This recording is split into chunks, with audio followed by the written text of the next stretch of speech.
In 2016, you called your running mate Donald Trump unfit for the nation's highest office, and you said he could be America's Hitler. I know you've been asked many times, and you've said you regret those comments and explained you then voted for Donald Trump in 2020.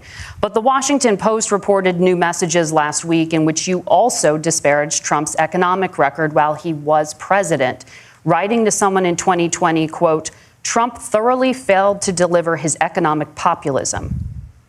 You're now his running mate, and you've shifted many of your policy stances to align with his. If you become vice president, why should Americans trust that you will give Donald Trump the advice he needs to hear and not just the advice he wants to hear? You have 2 minutes. Well, first of all, Margaret, because I've always been open. And sometimes, of course, I've disagreed with the president, but I've also been extremely open about the fact that I was wrong about Donald Trump.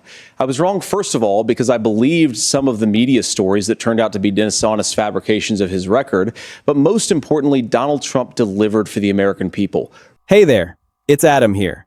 J.D. Vance, Trump's designated cleanup guy, is visibly falling apart on live television, stumbling, contradicting himself, and snapping at hosts while trying to defend the indefensible. When hosts roll actual clips of Trump's threats, Vance's spin collapses in real time, exposing him as unable to keep up with the chaos he's been sent to explain. And this is happening repeatedly. This is not a one-time mistake where Vance was caught off guard. This is a pattern. Every single time Trump says something outrageous, every time Trump contradicts his own previous statements, every time Trump undercuts his own advisors and creates chaos, Vance is sent out to explain it away. Vance is sent out to try to make it make sense. Vance is sent out to do damage control.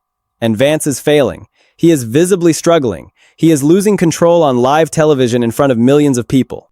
Where engine manufacturers were shutting down shifts, now they're adding shifts. Where people are hiring instead of firing our great American workers. That is what we're trying to do in the Trump administration, and 14 months in, I think that we've got a lot to be proud of and a lot to build on and a lot to keep working at. But I just want you to know, thank you, but I just want you to know that no matter what you see come out of Washington from the crazy radicals, no matter what the media reports on and tells you, the President of the United States sends this message and the Vice President of the United States agrees with it wholeheartedly. You are the beating heart of the United States of America, and the Trump administration will never stop fighting for you every single day.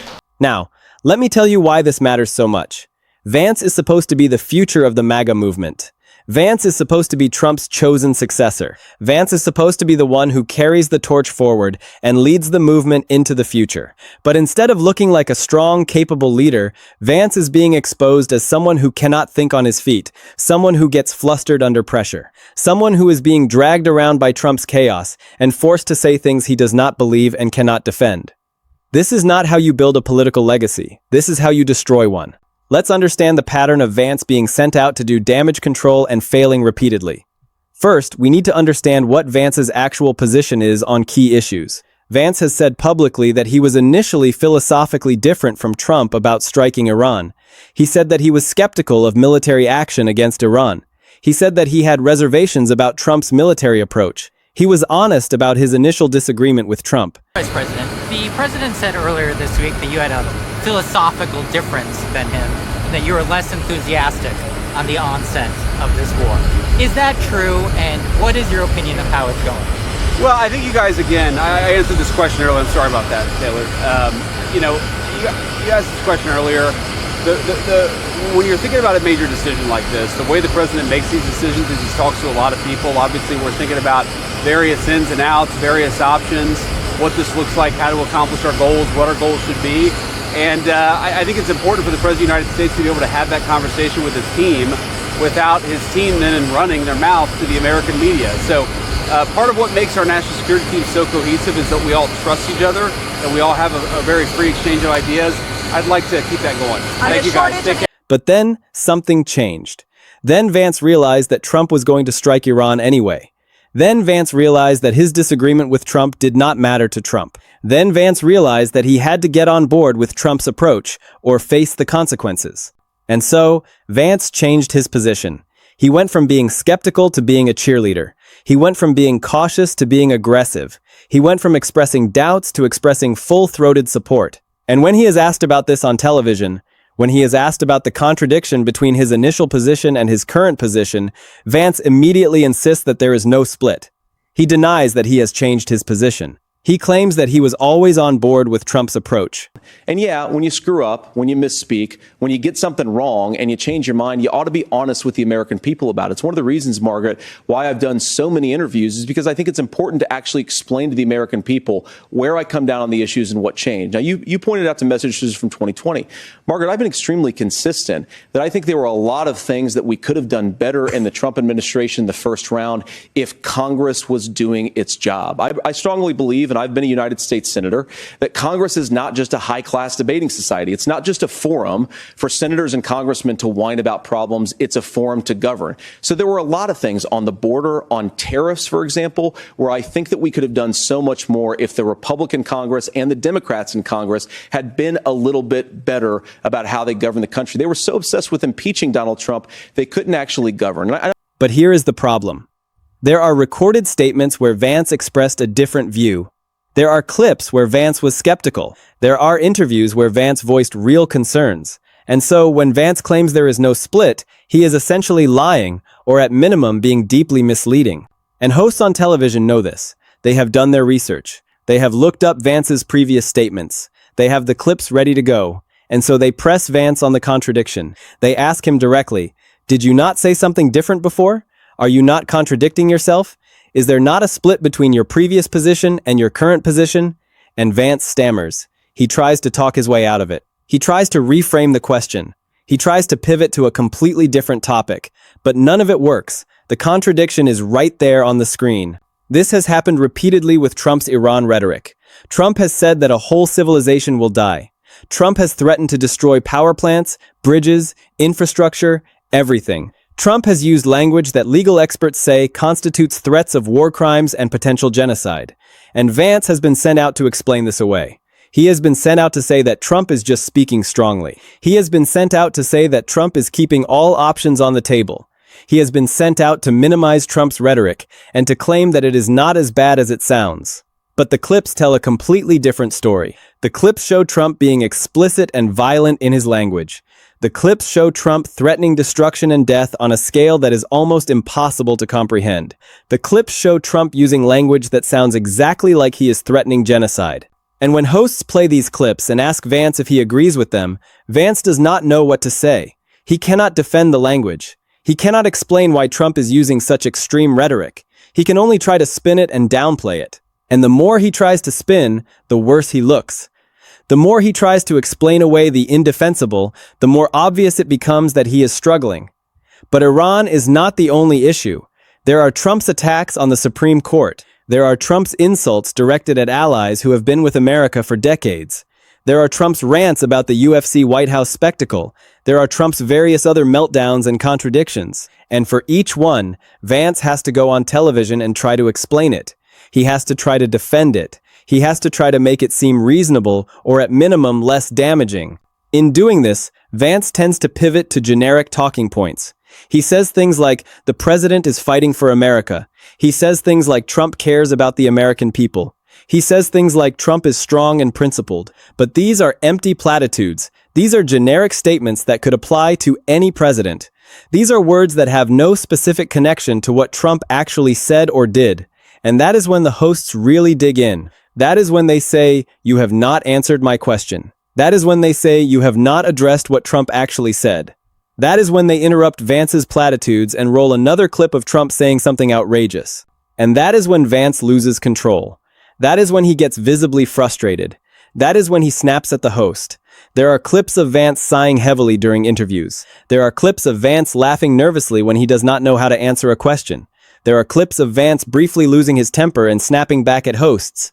There are clips of Vance accusing the media of bad faith. There are clips of Vance saying things like, let me finish, when he has been asked a direct question that he does not want to answer.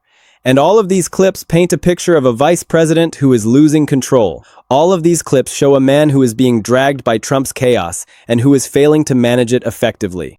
Let me tell you why this is so significant. What does this tell us about the state of the Trump administration and about the future of American politics? First, it tells us that Vance is in an impossible position. He has to defend Trump. He has been assigned the role of Trump's cleanup guy. He has to go on television and try to explain away Trump's increasingly erratic and offensive behavior. And that is a task that cannot be done successfully because Trump's behavior is genuinely indefensible. You cannot make sense of nonsense. You cannot explain away threats of genocide. You cannot spin threats to destroy entire civilizations into something positive. It shows that Vance does not actually agree with Trump on many issues. Vance said he was philosophically different on Iran. Vance said he had initial reservations. Vance said he had doubts. But now Vance has to pretend that he always agreed with Trump. He has to pretend that there is no split. He has to pretend to believe things he does not believe. And that kind of forced dishonesty is exhausting. That kind of required hypocrisy is wearing on a person. And the cameras are capturing all of it. You can see it on his face. You can hear it in his voice. You can feel it in his body language. It suggests that Vance's position as Trump's chosen successor is in jeopardy. Every time Vance goes on television and loses control, every time he gets flustered and frustrated, every time he is caught being dishonest or unable to defend Trump's positions, his own brand is being damaged. Vance is supposed to be the future of the MAGA movement. He is supposed to be Trump's heir. But instead, Vance is looking weak. He is looking unprepared. He is looking like someone who is being dragged along by Trump's chaos, rather than someone who is in control of his own destiny. It undermines Trump's claim that he surrounds himself with the best people. Trump has repeatedly said that he hires the best people. He has bragged about his staff and his advisors. But if his vice president cannot successfully defend his positions on live television, if his vice president is getting flustered and frustrated and losing control, that suggests that Trump's judgment about people is questionable. That suggests that Trump's team is not as competent as he claims. It raises serious questions about how this administration would function during a real crisis. If a basic cable television interview spins out of control because Trump changes his story or says something new that contradicts what his team was planning to say, what happens during an actual emergency? What happens during a military crisis? What happens during an economic shock? What happens during a constitutional crisis? If the team cannot even manage basic message discipline on television, how can they manage a real emergency? It shows that there is real tension and disagreement within the administration. Vance had to be dragged along to support the Iran strikes. He probably disagrees with other policies as well. He is being forced to say things he does not believe. He is being forced to defend positions he does not actually support. And that is creating internal stress and dysfunction. That is creating an atmosphere where people are afraid to speak honestly. That is creating a team that is not functioning properly because they are all walking on eggshells, afraid to say what they really think. It matters because these clips are going viral. These moments of Vance losing control on live television are spreading on social media. People are watching Vance get flustered. People are watching him snap at hosts. People are watching him fail to defend Trump. And that is shaping public opinion. That is feeding a narrative that the Trump administration is chaotic and dysfunctional. That is feeding a narrative that the Trump team cannot manage basic message discipline. That is feeding a narrative that even the vice president is struggling to keep up with Trump's chaos. It undercuts Vance's own political future.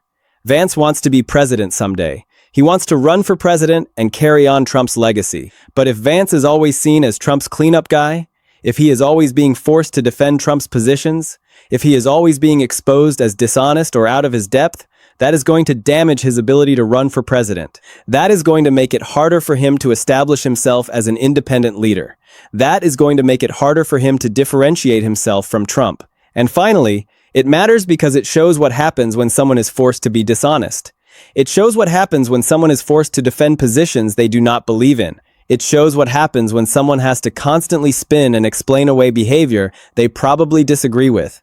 It creates stress. It creates frustration. It creates moments where people lose control. It creates moments where the masks slip and people show their true feelings. So when Vance loses control on live television, when he gets flustered and frustrated and snaps at hosts, that is not just a funny television moment. That is a window into the actual state of the Trump administration. That is evidence of real tension and dysfunction. That is proof that even the vice president is struggling to keep up with Trump's chaos.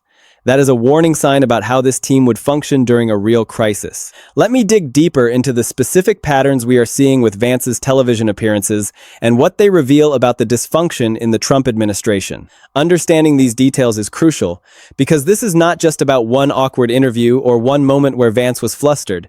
This is about a pattern.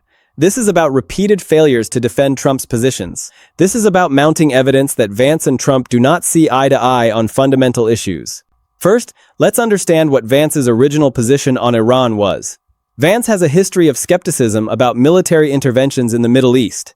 He has written about the cost of American military overreach. He has been critical of unnecessary wars. He has expressed concern about depleting American resources on military conflicts. And so when Trump wanted to strike Iran, when Trump wanted to escalate the conflict, Vance presumably had reservations. He presumably thought this was a mistake. But then Trump went ahead with the strikes anyway. And Vance had to make a choice. He could have publicly opposed the strikes, he could have resigned, he could have broken with Trump, but Vance did not do any of those things. He decided to stay on board. He decided to support Trump's approach. He decided to become a cheerleader for the Iran strikes. And now Vance has to defend those strikes on television, even though he probably does not believe in them. This is what forced dishonesty looks like. This is what happens when someone has to constantly defend positions they do not agree with. This is what happens when someone has to constantly spin and explain away behavior they probably disagree with. And it is visible on Vance's face. It is audible in his voice. It is evident in his body language when he is on television trying to defend Trump's Iran rhetoric. The same pattern is happening with other issues. Trump has attacked judges. Trump has insulted allies. Trump has made bizarre threats. Trump has contradicted himself repeatedly. And for each one, Vance has had to go on television and try to explain it away. He has had to try to defend it. He has had to try to minimize it. And Vance is getting worse at it, not better. He is getting more frustrated, not more comfortable. He is losing patience with the task. There is something particularly telling about the moments when Vance accuses the media of bad faith. When he says that the media is being unfair, or that the media is twisting Trump's words, he is essentially admitting that he cannot actually defend what Trump said. He is admitting that Trump's positions are indefensible. He is admitting that the only way to avoid addressing the contradiction is to attack the people asking the questions. This is a classic deflection tactic. When you cannot defend your position on the merits, you attack the people challenging you. When you cannot win the argument, you change the subject. When you cannot justify what was said, you claim that the media is being unfair. Vance has been using these tactics more and more as he is forced to defend increasingly indefensible positions. And the nervous laughing and sighing, those are signs of stress. Those are signs that Vance is uncomfortable. Those are signs that he knows he is lying or being dishonest. When a person has to defend something they do not believe in, when a person has to argue for something they think is wrong, stress behaviors emerge. The nervous laugh, the heavy sigh. The moment of frustration. These are all signs that Vance is internally conflicted and struggling. And this is not sustainable. Vance cannot continue indefinitely being Trump's cleanup guy while also maintaining his own credibility and his own mental health. At some point, he is going to have to either break with Trump or fully commit to Trump's worldview. At some point, he is going to have to either speak honestly or give up on honesty entirely. And right now, Vance is stuck in the middle. He is being forced to be dishonest. He is being forced to defend the indefensible. He is being forced to contradict himself. And the stress is visible for everyone to see. This matters politically because voters are watching. They are seeing these moments. They are watching Vance lose control on live television. They are noticing that he cannot defend Trump's positions. They are recognizing that he is uncomfortable and stressed. And all of this is shaping voter opinion about the Trump administration. All of this is feeding a narrative of chaos and dysfunction. All of this is undermining confidence in Trump's leadership. And it matters for Vance's future, because every moment of him losing control on television is evidence that he is not ready to lead. Every moment of him being flustered and frustrated is a campaign ad that his future opponents can use against him. Every moment of him being exposed as dishonest or out of his depth is political ammunition that will be used against him if he ever runs for president. So, the pattern of Vance losing control on live television is significant because it reveals real dysfunction in the Trump administration. It reveals that the vice president does not actually agree with the president on key issues. It reveals that the team is under stress and is not functioning properly. It reveals that even Trump's closest advisors are struggling to keep up with his chaos. And it raises serious questions about whether this team could effectively manage a real crisis. Let me tell you what this means for the broader narrative about Trump's presidency. Trump has built his brand on being strong. He has built his brand on being in control. He has built his brand on having the best people around him. But the reality that is being exposed through Vance's television appearances is very different. The reality is that Trump's team is divided. The reality is that his advisors do not agree with him on key issues. The reality is that his vice president is being forced to defend positions he does not believe in. The reality is that the team is under stress and is not functioning properly. That is corrosive to Trump's brand. That is undermining the narrative of strength and control that Trump has tried to project. That is creating a picture of a president whose own team cannot keep up with his chaos. That is creating a picture of dysfunction and stress at the highest levels of government. So when Vance loses control on live television, when he gets frustrated and flustered and snaps at hosts, that is not just a moment of weakness for Vance. That is evidence of a broader dysfunction in the Trump administration. That is a sign that things are falling apart. That is a warning about what the future holds if this administration continues. Voters should pay attention to these moments. They should recognize what they are seeing. They should understand what it means that even the vice president is struggling to keep up with the president's chaos. This is what the American people are witnessing. This is what the cameras are capturing. This is the reality behind the scenes of the Trump administration. Vance is struggling. Vance is stressed. Vance is being forced to defend the indefensible. And that tells us everything we need to know about the state of this administration and about whether it is fit to govern. This is not a sign of a strong, stable administration. This is a sign of chaos and dysfunction. This is a sign that things are falling apart.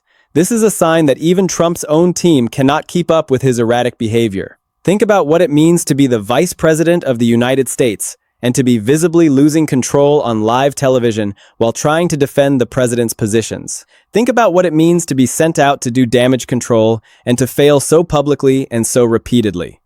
Think about what it means to have your moments of frustration and panic captured on camera and shared with millions of people. This is not how a functioning administration operates. This is not how a strong team operates. This is how a dysfunctional organization operates. This is how an administration that is falling apart operates. And the American people are watching it happen in real time. The pattern is clear. Vance is sent out to clean up Trump's mess. Vance tries to spin the indefensible. Vance gets caught in contradictions. Vance gets frustrated. Vance loses control. And then the cycle repeats with the next Trump outrage. It is exhausting to watch. It must be even more exhausting to live. And here is the real question. How long can this continue? How long can Vance keep doing this before he breaks completely? How long can he keep defending positions he does not believe in before he either has to leave or give up on honesty entirely? How long can the administration function with this level of dysfunction at the highest levels? These are not rhetorical questions. These are real questions that the American people should be asking. Because what we are seeing on our screens is not just a series of awkward television moments. It is evidence of a deeper rot. It is evidence of a team that is not functioning. It is evidence of a president who is creating chaos that even his own vice president cannot manage. Vance is not the first person to be put in this position. He will not be the last. But the way he is handling it, the way he is visibly struggling and failing, tells us something important. It tells us that the task is impossible. You cannot make sense of nonsense. You cannot explain away the indefensible. You cannot spin threats of genocide into something positive. And when you try, you break. J.D. Vance is visibly breaking on live television, stumbling, snapping, and struggling to defend Trump's indefensible positions while the cameras capture every moment. What we're watching isn't just awkward interviews. It's a vice president losing control and an administration falling apart in real time.